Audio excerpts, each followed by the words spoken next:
Hi everyone, and thanks for joining. This is Markets and Menus Daily Market Recap. Today's Monday, June 8th, 2026. Just a friendly reminder, this is not financial advice. This is just me stating my personal opinions. So let's go. So this chart is from a gentleman named Ryan Dietrich. He's on CNBC a lot. His firm is Carson Investment Research. He's an excellent follow. And he shows that when the market is up 19% over the previous 2 months, the following forward returns are extremely positive. And as you can see, the next 1 month, 3 months, 6 months, and a year, the previous 7 times this has happened are up massively. So 1 year later, the average return is plus 41%. So this is what we call a strong momentum market, and one that will make the bulls happy because it's hard to get in front of that train. So very bullish. This here I thought was important to look at because it's the CNN's Fear and Greed Index, and it goes in line with what Warren Buffett's favorite, or one of his famous sayings is, where you want to be fearful when others are greedy and greedy when others are fearful. So kind of a counterintuitive approach, and on last Friday we slipped into the fear zone on this barometer, and I have found in my personal experience that when it falls into the extreme fear, that's usually an excellent opportunity to add exposure to stocks or add to your existing position. And when it falls into the extreme greed bucket is a good time to maybe take some profits. So kind of a timing tool to look at.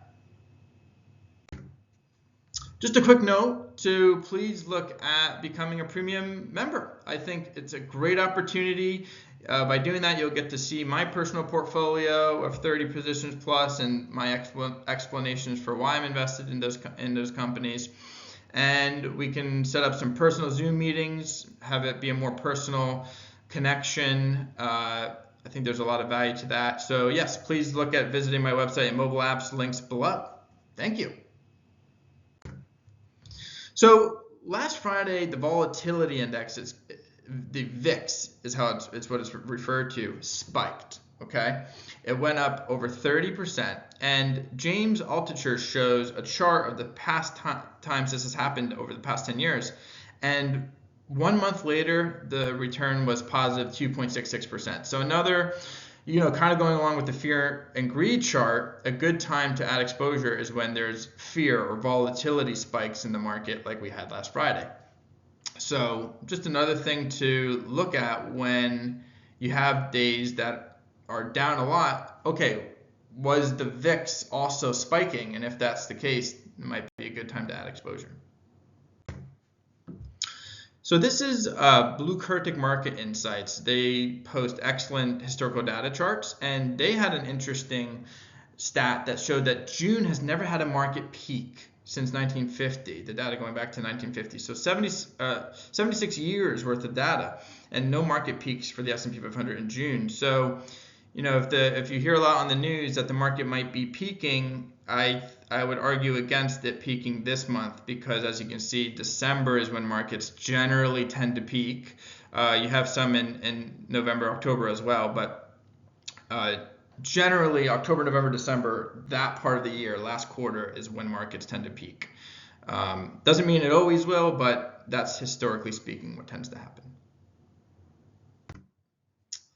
This I thought was important to look at. Be careful with IPOs in their first year, because we have SpaceX coming with their infamously large IPO scheduled to happen on Friday, June 12th, so this week. So that could have been part of the reason markets were down Friday, especially tech stocks, because a lot of investors might be selling some of their current investments to raise cash to buy some shares of SpaceX, because Elon Musk is a very popular gentleman doing exciting things. But just be careful, because as you can see, the first year of the last large IPOs posted by Josh Schafer, the 1 year max drawdown was an average of down 55%. So you're going to possibly have some volatility in the first year of an IPO like SpaceX, and it might be worth waiting a bit to see if there's a drawdown. Lastly, looking at Bitcoin, Charlie Munger, who worked with Warren Buffett for 45 years, infamously said, if one were to just buy a stock or an asset at the 200-week moving average, is that bottom line there, that you would outperform most investors. And as you can see, this looks to have worked with Bitcoin as well, where when it hits that 200-week moving average, it tends to bounce pretty hard. I mean, we had in 2022, it did go below that line a little bit, but not for very long.